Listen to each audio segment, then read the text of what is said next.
એને આપો તો એ સ્વીકાર. પછી ગમે એવા ખરાબ કામ કરશો તો એને તમને લેવા તો પડશે, પણ ફરીથી નહીં આપે.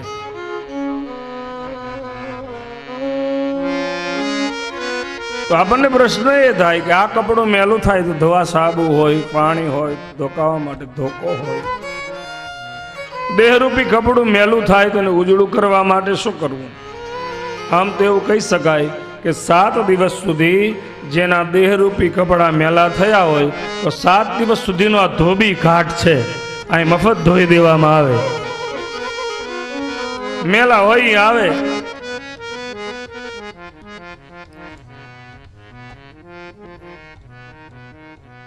ભક્તિ છે પાણી છે,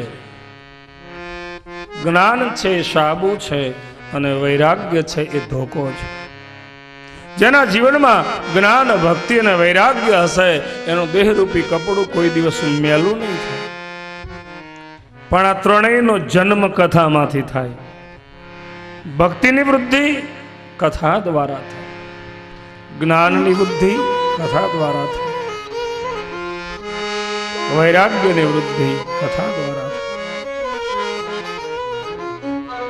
એટલે આ કપડાને આને સંતોએ કપડાની જ વ્યાખ્યા આપી છે. આને સંતોએ કપડું કીધું છે. मैली चादर ओढ़ के कैसे द्वार तुम्हारे आऊं, मैली चादर ओढ़ के कैसे द्वार तुम्हारे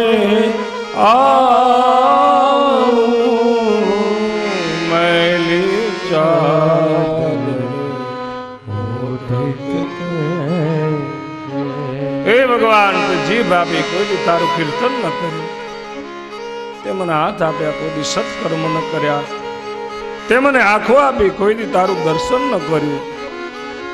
એનો અર્થ એ થયો કે આ કપડું મેલું થયું. કપડાને ઉજળું કરવાનો અવસર છે. અને એનાથી આગળ આ હંસને લઈ અને એક વાત શીખો. એવું કહેવાય છે કે હંસ છે એ સાચા મોતીનો ચારો ચરે છે. તો આ જીવરૂપી હંસના મોતીડા કયા? ગંગા સતી પાનબાઈને યાદ કરો. મારું ને તમારું મોતીડું કયું? વીજળીને ચમકારે મોતીડા પરવો પાનબાઈ, અચાનક અંધારા થાશે. વીજળીને ચમકારે મોતીડા પરવો પાનબાઈ, અચાનક અંધારા થાશે. જોતરે જોતામાં દિવસો વયા રે જશે રે પાનબાઈ, 21,000 સસોને કાળ ખાશે. વીજળીને ચમકારે મોતીડા પરવો પાનબાઈ, અચાનક અંધારા થાશે. જીવનની મને તમને ખબર નથી, ચંદ મિનિટો પછી શું થવાનું આપણને ખબર છે? કાલની તો કોને ખબર છે? વીજળીના ચમકારા જેવું જીવન છે. એટલે સત્કર્મ રૂપી તમારું જે કાર્ય છે, તમે કોઈ સત્કર્મ કરો એ મોતી સમાન છે. ભૂખ્યા હોય એને જમાડવા, ઉઘાડાના અંગ ઢાંકવા, કોઈને મદદ કરવી, આ બધા સત્કર્મો છે.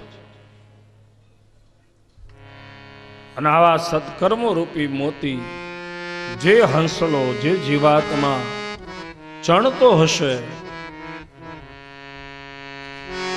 એને ભગવાન કહે છે કે હું અપનાવું છું. ભગવાન સત્કર્મ મારું ને તમારું કેવું હોવું જોઈએ? અને કરી ન શકો તો કાંઈ નહીં, પણ મન, કર્મ અને વચનથી તમે બીજાનું હિત ચાહો, એ જ મોટા મોટો ધર્મ છે. તુલસીદાસજી મહારાજે લખ્યું છે,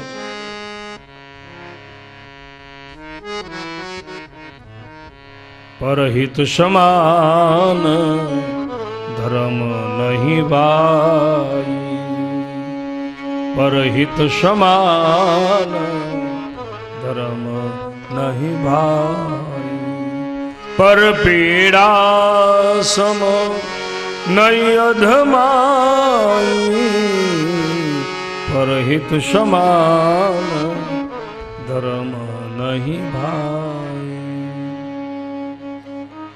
પરોપકારાય પુણ્યાય પાપાય પરપીડનમ ભગવાન વેદવ્યાસ. આપણા શાસ્ત્રોએ મને ને તમને એ જ કહ્યું છે કે સત્કર્મ જીવનમાં કરો તો પરમાત્મા તમારી સાથે છે. તો જે જીવાત્મા, જે જીવ એનું જીવન સત્કર્મોથી ભરેલું હશે તો પરમાત્મા એવું કહે છે એ જીવ મારા સુધી પહોંચી શકશે. અને હંસનો એક અર્થ સ્કંદ પુરાણની અંદર સંન્યાસીઓની 4 વૃત્તિઓ કીધી છે, એમાં એક હંસ વૃત્તિ છે. હંસ વૃત્તિ એટલે જેને જ્ઞાનની ભૂખ છે અને જ્ઞાન ક્યારે મળે? શ્રદ્ધાવાન લભતે જ્ઞાનમ. જે શ્રદ્ધાળુ થઈને આવે એને જ્ઞાન મળે. તમે કથામાં આવો, ઘણા લોકો કથામાં આવે બુદ્ધિને સાથે લઈને આવે. હવે બુદ્ધિને અને જ્ઞાનને બરાબર જામતું નથી. બુદ્ધિશાળી બનીને આવો તો જ્ઞાન નહીં મળે. શ્રદ્ધાવાન લભતે જ્ઞાનમ. શ્રદ્ધાને સાથે લઈને આવો તો જ જ્ઞાનની પ્રાપ્તિ થાય. બુદ્ધિ હંમેશા તર્ક કરે, આમ હોય તો આમ હોય, એને બુરાવાની જરૂર ન હોય. શ્રદ્ધા ન હો વિષય તો પુરાવાની શી જરૂર? કુરાનમાં તો ક્યાંય પૈગંબર વિષય નથી. શ્રદ્ધાવાન બનીને આવો. ઘણા લોકો આવે કથામાં બુદ્ધિશાળી થઈને આવે, પણ બુદ્ધિ છે ને એ પ્રદર્શનમાં માને, શ્રદ્ધા દર્શનમાં માને.